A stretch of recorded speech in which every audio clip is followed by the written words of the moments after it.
busy, crazy week. Happy birthday, Virgo, this week. Come for the Mandela Effect and stay for the energy forecast. All right, and I got a few shout outs this week. I'd like to shout out to Donna Crow, Fred Usi, GM Cool Point, Samuel Makanga, Love to Row 1111, Mrs. 117 Firewife, TJL, and Sophia Shakina. I appreciate you all very much. Thanks for commenting. Thanks for being a part of our tribe. And I love you and appreciate you. One of the things happening this week is Uranus going retrograde. Dun, dun, dun. We always hear about Mercury going retrograde, but we never hear about the other planets so much on the internet, right? Now, Uranus is the planet of great awakenings. Uranus makes us wake up to a new reality. At the end of this video, when we do the energy forecast, I'll tell you all about Uranus retrograde. But because it is about waking up to a new reality in our lives, it really reminded me of the Mandela Effect this week, which is brought to you by the Pillsbury Doughboy. So there's two Mandela Effects with the Pillsbury Doughboy. In my reality, it used to be spelled with only one L. Even in other people's reality, as you can see in their links and things like that, it was always one L. This double L thing looks weird to me. The Mandela Effect is like a marker for a change in the timeline in some way. And a lot of people who study the Mandela Effect think that it is this chess game between good and evil, or matter versus antimatter, and this kind of thing. And so with the Pillsbury Doughboy, I'm not sure what the point is about adding the L, but I come up with my own theory, because the other Mandela Effect for Pillsbury Doughboy is that in my reality, he always had the blue ascot. And it was because it reminded us of the blue ribbon, right? The blue ribbon and for pastry and that kind of the blue ribbon thing, right? Now it's white. And I'm like, that doesn't even look right. It looks like he's missing something because it blends right in. Let's take a look at this video from Not Famous. This was done back in 2006. Take a look. The Pillsbury Doughboy has like a white tie. And most of us believe that he had a blue tie. We have very fond memories of him having a blue tie. But you can look at commercials, you can go look on all these products, and he's never had that apparently. Yet, we have seen evidence that maybe other people remember this. There's a Family Guy clip in which they show imitation Pillsbury Doughboy with this blue tie. And that's the image that a lot of us have in our minds. And this is a one, just kind of like the Fruit of the Loom or the Tinkerbell Disney intro one, that I'm just like, I definitely remember this being different than what reality is. You know, my theory is it has something to do with the whole blue pill, red pill thing. So, you know, in the Matrix, do you want to take the red pill? Do you want to take the blue pill? Well, maybe there was this fight, between good and evil or whatever, between two entities. Because actually, you know what's interesting too, is I saw that some people who are older also remember the Pillsbury Doughboy having a red, but I that's not in my reality. I always remember it as the blue. And so now the PIL is turned into PILL, the pill. I'm kind of wondering if it has something to do with the blue pill stuff. Who knows? What do you think? What do you think is the purpose of this change in reality with the Pillsbury Doughboy?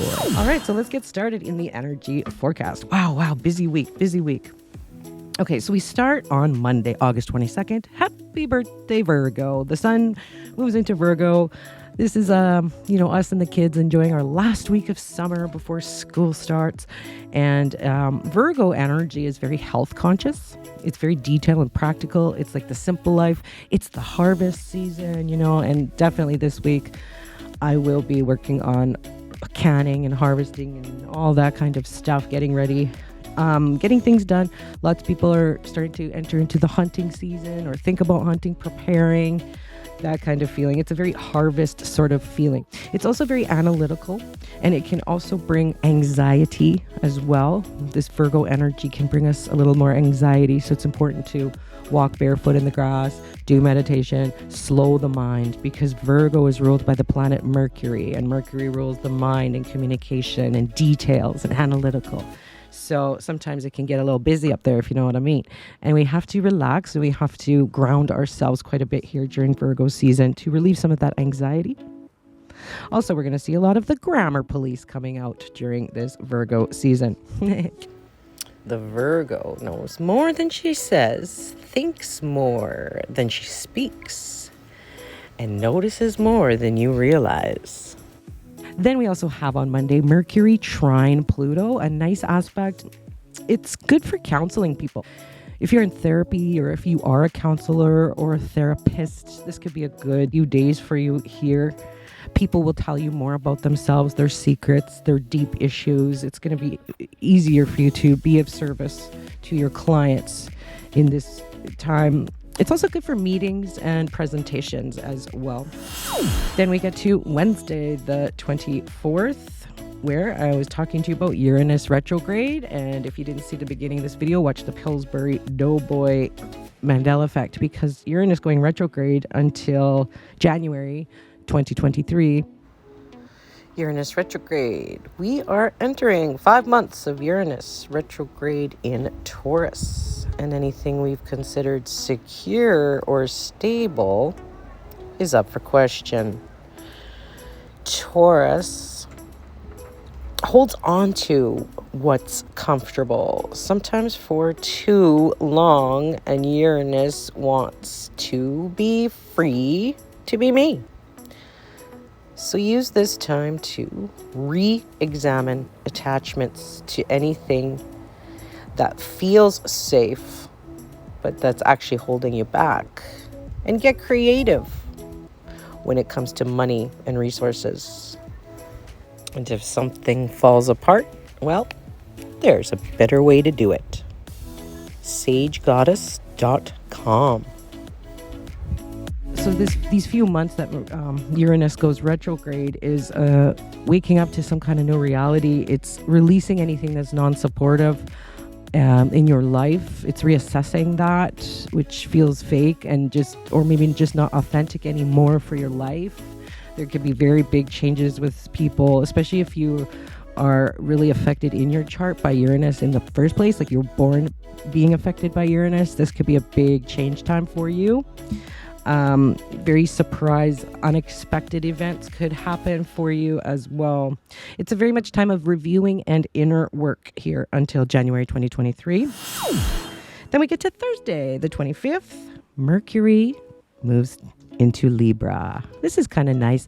This is our thinking. It's more of a harmonious feeling. Libra is harmonious, diplomatic. So our thinking becomes more like that. Our thinking also becomes more about the one-on-ones in our life and enjoying more one-on-one times. If you own a business, your one-on-one clients could, you could get more clients that way, or you could succeed by doing more one-on-one work. It's an attraction to people in general feeling as Mercury moves into Libra, for about a month-ish. And there's a little bit of this indecision, though, because the Libra energy likes to look at all sides of a story before making a decision. Harmonious, just that way. Mercury in Libra is one of the most effective orators of all the zodiac signs. There is this feeling that we are more willing to compromise with people as well, which is nice. And being able to see different sides of an issue, right? Our side is not always the right side. There's other sides. There's other ways to get from A to Z, right? Different paths, different ways, different opinions. Other people's opinions matter. So we are more willing to compromise, I think, in that sense. So that's a good thing. But on Thursday, we also have a little bit of a tougher aspect. It's called Sun square Mars. Mars is very hot, so is the Sun. Mars is very go, go, go. We have to be careful not to be too on fire and to go too fast, because accident prone. Accidents can happen. So slow down, I think, is the message here. If we are excessively angry or anxious, or Mars can make us a little more heated, exercise and activity, physical exercise, physical activity can be very good at this time for us. Besides going into Virgo, that's when we're starting into, our new exercise routines, being more healthy, and working on our physicality starting this week. So I think it's a good time to use those kind of physical activity as outlets to the anger, frustration, those kind of feelings. All right, and then we get to Friday, August 26th, Venus square Uranus. There's that Uranus coming into play, and Venus is the planet of money and love. So here it's this instant attraction, instant friends, instant attraction to someone per se, love at first sight. But we have to be careful not to enter into some kind of commitment too quickly, because our minds could change very often under this transit. Pretty much we'll be changing our mind every 5 minutes. Then we get to the weekend, Saturday, August 27th, our new moon in Virgo. So lots of Virgo energy this week. The new beginnings kickstarts our September. I'm working on the September forecast right now. It's a long one. So from Aries to Pisces, keep an eye out on that coming soon. But the new moon in Virgo happens, this cycle is about a 2-week cycle here. New beginnings in Virgo influenced things, as in jobs, for example. Good time to apply for a job, good time to start a new job, good time to start school or apply for school, that kind of thing. The relationships at work or at school are favorable as long as we keep our ego in check. And this is like a good time to start a new exercise program, start a new health regimen, maybe eating more plants since you're harvesting your garden, cooking with more plant energy, that feeling, right, is to heighten the vibration on a more physical level. And so a lot of us could also be getting a new pet, because Virgo rules pets in the 6th house of pets. So some of us might get a new pet, and that's exciting. Maybe a new dog to start with your exercise routine, things like that. Good for purchasing appliances. Lots of people will be handling home repairs at this time as well. And it's just a nice time to be helpful and of service to others. And then finally, we get to Sunday, August 28th. Venus opposes Saturn. This is a little bit tough in a way that it's not the greatest for relationships. It's not a great time for love or to start a new relationship, so to speak. It's more of like you might feel a little distant from one of your more important VIPs in your life. Maybe it's a relative, maybe it's a family member, maybe it's your spouse. There's this distance that Saturn's feeling. It's a bit restrictive. Could be restrictive in finances too, because Venus rules the money and Saturn is a restrictive, wise, responsible force. So I think that this is just a really good time to reassess the finances per se. Use the Virgo energy to look at the details about where you're spending your money. Create a budget. See where your money's going. See where you can do better, because Virgo is always trying to do better, right? So yeah, a good time for making good changes to your finances here on Sunday. All right, so thank you so much for joining me. And if you'd like your own personal reading, I do reading videos, cool, and check that out on my website. All right, I'll see you later. I'm Trina, your intuitive guide, helping you navigate life's energies. And I hope to see you in the next one. Bye for now.